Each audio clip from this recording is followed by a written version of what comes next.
नमस्कार। आप देख रहे हैं द वंदे भारत। भारत के उपराष्ट्रपति जगदीप धनखड़ के अचानक इस्तीफे के बाद देश की राजनीति में हलचल तेज हो गई है। इस्तीफे की वजह भले ही स्वास्थ्य कारण बताया गया हो, लेकिन अब सियासी गलियारों में सबसे बड़ा सवाल यही है, आखिर अगला उपराष्ट्रपति कौन होगा।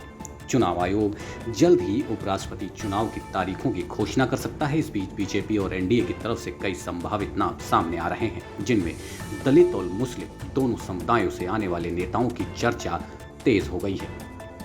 सूत्रों के मुताबिक आगामी बिहार विधानसभा चुनाव और पश्चिम बंगाल में होने वाले राजनीतिक समीकरणों को ध्यान में रखते हुए बीजेपी उपराष्ट्रपति पद के लिए एक रणनीतिक चेहरा मैदान में उतार सकती है। ऐसे में दलित और मुस्लिम प्रतिनिधित्व को ध्यान में रखकर जिन नामों पर चर्चा चल रही है, वे न सिर्फ सामाजिक समीकरण साधते हैं, बल्कि पार्टी की आगामी चुनावों में मजबूती भी बढ़ा सकते हैं।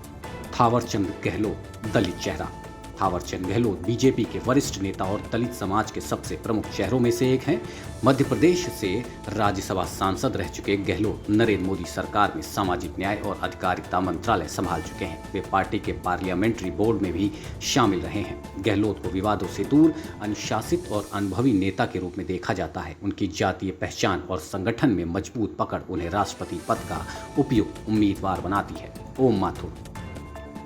राजस्थान से ताल्लुक रखने वाले ओम प्रकाश माथुर वर्तमान में सिक्किम के राज्यपाल हैं। वे आरएसएस के प्रचारक भी रह चुके हैं और संगठनात्मक कौशल में माहिर माने जाते हैं। उन्होंने कई राज्यों में पार्टी के लिए इलेक्शन मैनेजर की भूमिका निभाई है और पीएम मोदी तथा अमित शाह के करीबी माने जाते हैं। राजस्थान, गुजरात, यूपी और बिहार जैसे राज्यों में चुनाव जीत में उनकी रणनीतिक भूमिका रही है। ऐसे में उनका नाम भी उपराष्ट्रपति पद के लिए मजबूत दावेदारों में शामिल है।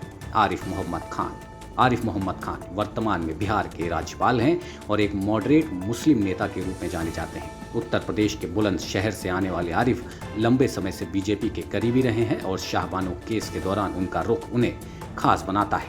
हरिवंश वर्तमान में राज्यसभा के उपसभापति हैं और जदयू के सांसद हैं। उनका अनुभव, संतुलित राजनीतिक छवि और एनडीए के साथ बेहतर तालमेल उन्हें इस पद के लिए सहज और प्रभावी उम्मीदवार बनाता है। रामनाथ ठाकुर पूर्व मुख्यमंत्री जननायक कर्पूरी ठाकुर के पुत्र हैं और वर्तमान में जदयू के राज्यसभा सांसद हैं। वे बिहार के ईबीसी और ओबीसी वर्गों में खासे लोकप्रिय हैं। हाल ही में उनकी जेपी नड्डा से मुलाकात के बाद उनके नाम की चर्चा ने गति पकड़ी है।